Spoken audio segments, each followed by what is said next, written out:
Jolín.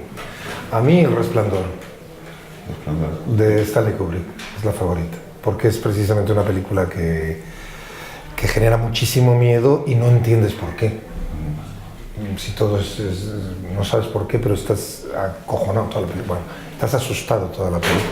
A mí, por la misma razón, pero La Semilla del Diablo.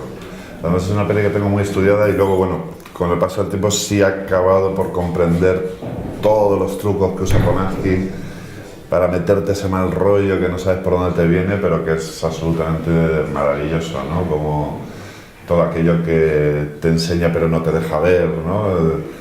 Yo La Semilla del Diablo es una de mis tops, sí.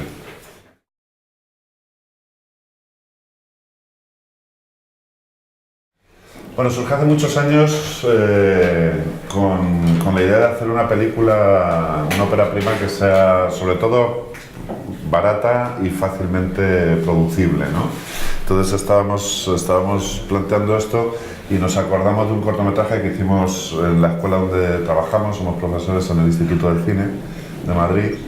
Y bueno, pues hace muchísimos años hicimos un corto final que escribió Ángela Amorós, nuestro líder de foto, y que dirigió Emma Tusell, montadora de Magical Girl, que en aquella época era alumna nuestra, que era pues Musaraña, ¿no? Se llamaba, y bueno, vimos que era una historieta que se podía trasladar a largometraje con relativa facilidad, porque incluso ya cuando se hizo en corto hubo muchas cosas que se quedaron fuera, que no daba tiempo en el formato corto a terminar de redondear, a terminar de explicar, y que sobre todo pues podía dar lugar a un largo barato, porque podía transcurrir todo en un sitio, con pocos personajes, y bueno, pues nos pusimos Sofía y yo manos a la obra a desarrollar.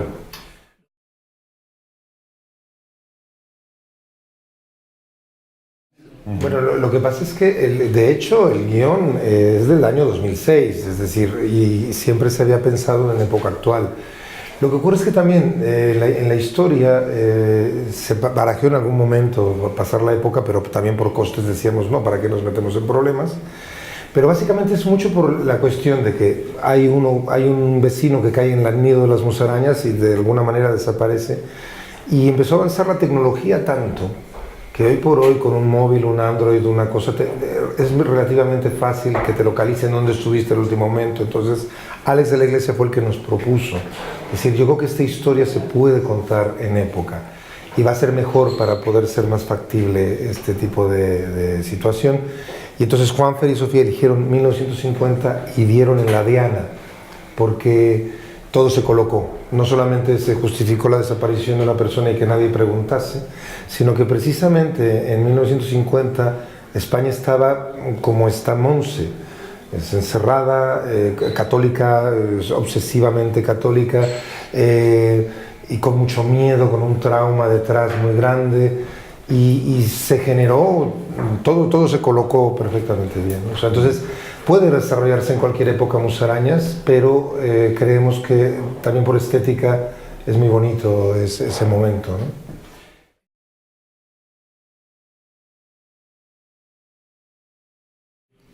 Bueno, a la hora de escribir, fundamentalmente, bueno, Baby Jane fue una referencia constante, ¿no? Porque, aparte que es una peli que a Sofía y a mí nos encanta,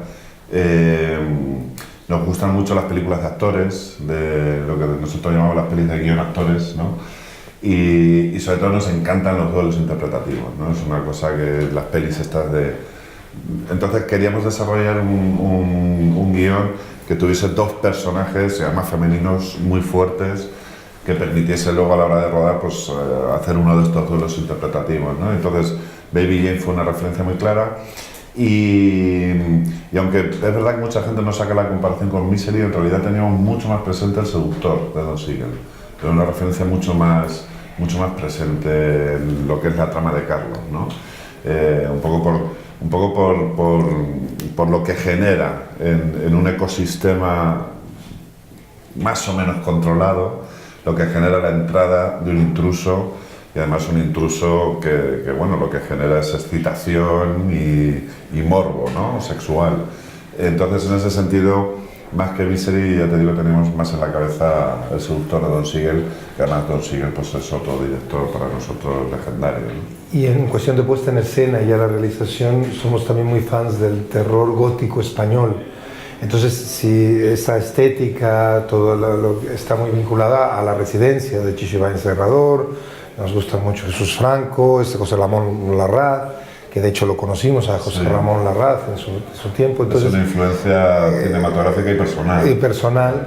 Entonces también, y creemos que también ese género no está muy bien visto aquí, pero la verdad es que es muy valioso. Ha dejado grandes películas, ¿no?, españolas de esa época.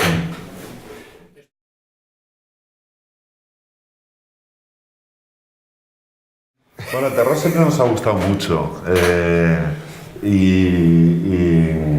y es uno de los géneros, en 036 homenajeábamos al western, que es uno de nuestros géneros predilectos, y bueno, el terror es otro de los géneros a los que le hemos dedicado cantidad de horas como espectadores en nuestra vida, ¿no? Pero si te das cuenta, al final 036 tiene mucho de terror también y Musarañas tiene también su parte de humor, ¿no?, de humor negro, es decir, que al final lo que nos gusta a nosotros es jugar con los géneros, meterlos en una batidora y establecer para el espectador, hacerle creer que estamos en un territorio conocido de un género y justo cuando lo tenemos ahí empezar a darle sorpresas y golpes que vienen de otros géneros, ¿no? Nos gusta mucho jugar a ese despiste, ¿no? Y bueno. Y además, digamos, somos unos directores que no nos gusta, o sea, nos gusta mucho narrar la historia, es decir, nos gusta más que contar nuestro mundo interior o cómo queremos contar con la cámara o con los... Vamos muy a favor de contar una historia y que llegue lo más eficazmente al público esa historia. Entonces, por lo tanto, nos da igual trabajar una comedia que un thriller o que una tragedia. Es decir, nosotros siempre lo que queremos será llegar al espectador. Pero en realidad somos tan cinéfilos que nos apasionan todos los géneros y en todos, la verdad es que nos gustaría hacer casi todos los géneros que existen, no hay uno que diga, este no me tira nada, nos gustan todos, la verdad es que... Hasta el musical. Sí.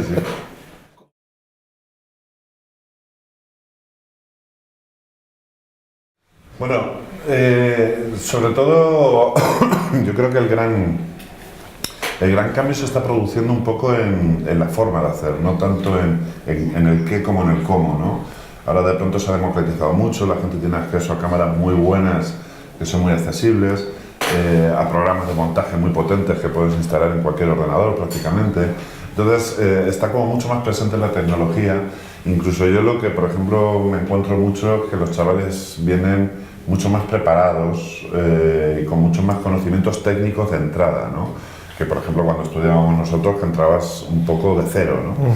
Entonces, yo creo que nos viene una generación más que de... No te sabría decir cuáles son los gustos, yo creo que en eso no cambia mucho la cosa, pero yo creo que sí que se nos viene una generación que en los próximos años puede llegar a ser muy virtuosa, porque vienen con, ya te digo, con una preparación de base que nosotros no teníamos. Nosotros hemos tenido que aprender trabajando, ¿no?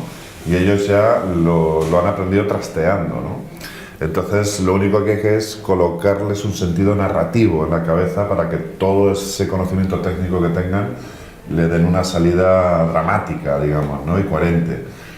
Pero la verdad es que yo creo que en los próximos años va a salir gente muy poderosa, ¿eh?